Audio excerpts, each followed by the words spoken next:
Hablemos ahora sobre qué debe tener tu contrato como freelancer.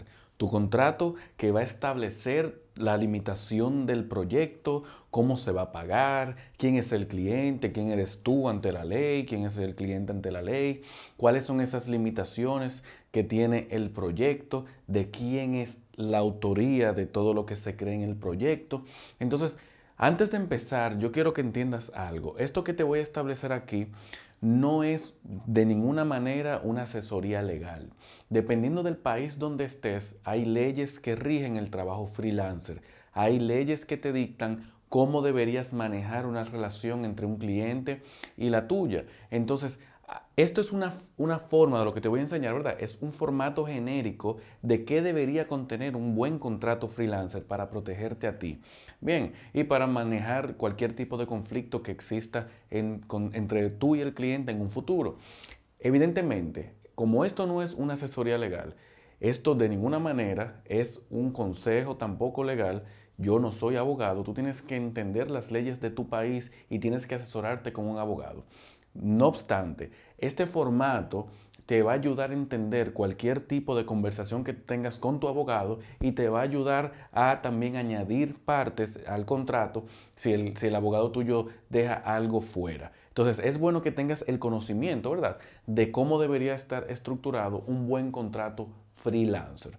Entonces, sin más preámbulo, vamos a iniciar aquí qué debería tener un buen contrato freelancer. En primer lugar, debe tener una introducción clara, una introducción que te diga a ti quién es el cliente y quién eres tú ante la ley. Es que tienes una empresa, hay países en los que los freelancers tienen que pagar impuestos, entonces como tienes que pagar impuestos, tienes que establecerte como si fuera una empresa o una persona única, una persona física.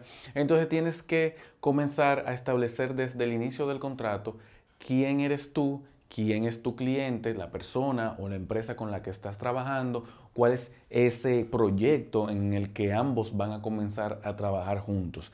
Aquí yo no me voy a durar mucho explicando las secciones porque de todas formas te dejo anexado en el curso un template, una plantilla con el esquema de cómo se vería un contrato freelancer. De nuevo, tienes que verificar esto contra las leyes de tu país y con un abogado, pero siempre es bueno firmar un contrato con un cliente para evitar cualquier problema que pueda surgir a futuro, que esperemos que no ocurra ninguno, pero puede ser que pase. Entonces, en segundo lugar, tienes que establecer los términos y condiciones.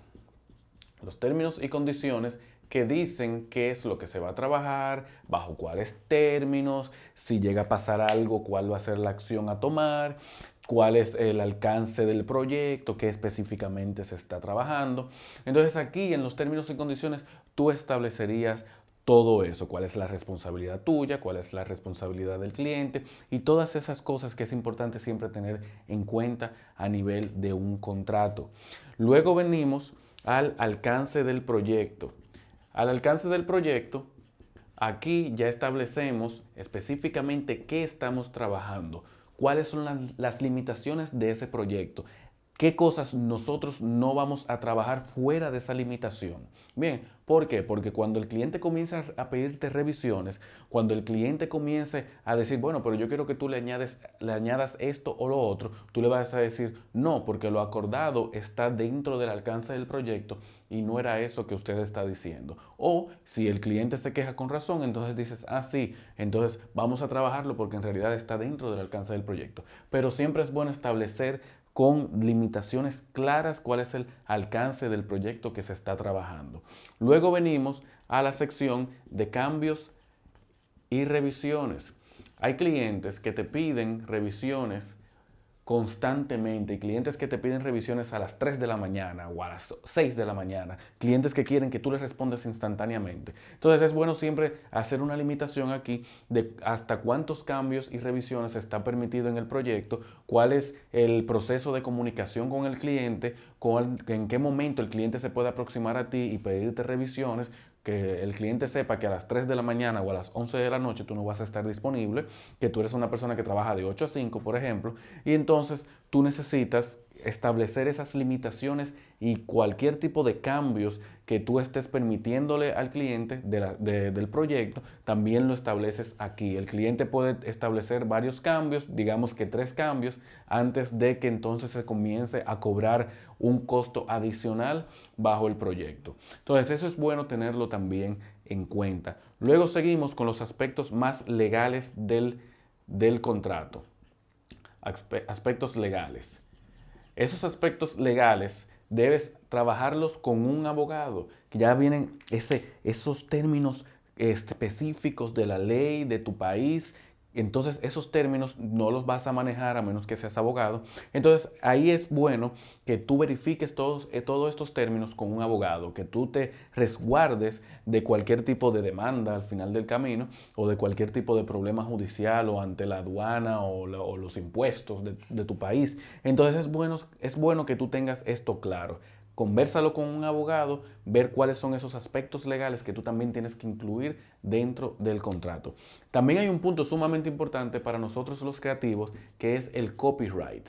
El copyright es ese derecho que le estás dando al cliente o que te estás reservando a ti mismo como freelancer para el trabajo hecho.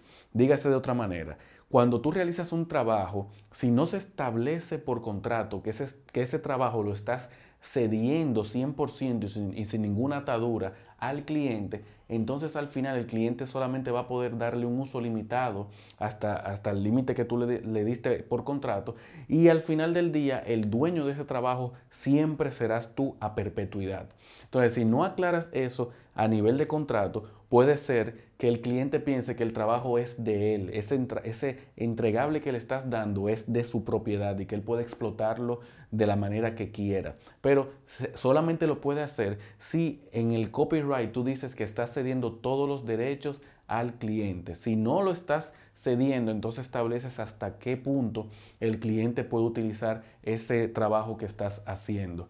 Entonces, esto es sumamente importante.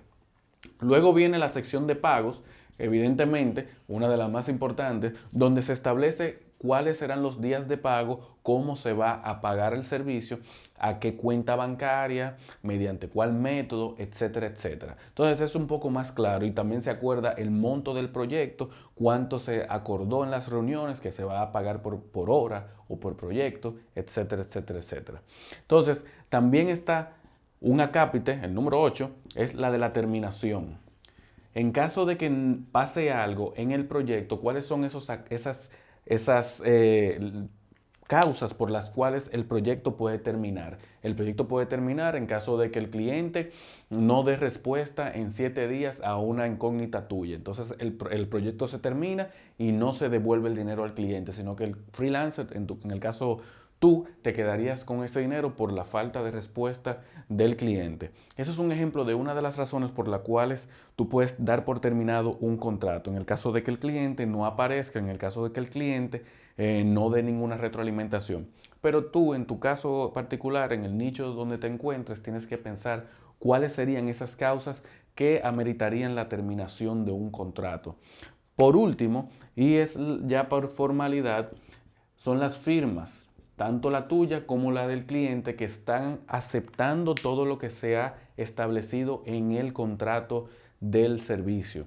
Entonces, si te das cuenta, eso es una estructura, digamos que genérica ante la ley, sobre qué cosas debe tener un contrato freelancer, sobre qué cosas tú tendrías que establecer dentro del contrato para evitarte cualquier problema a futuro con el cliente y también para proteger al cliente y protegerte a ti. Entonces, todo esto debería contenerlo un contrato, pero siempre verifícalo con un abogado.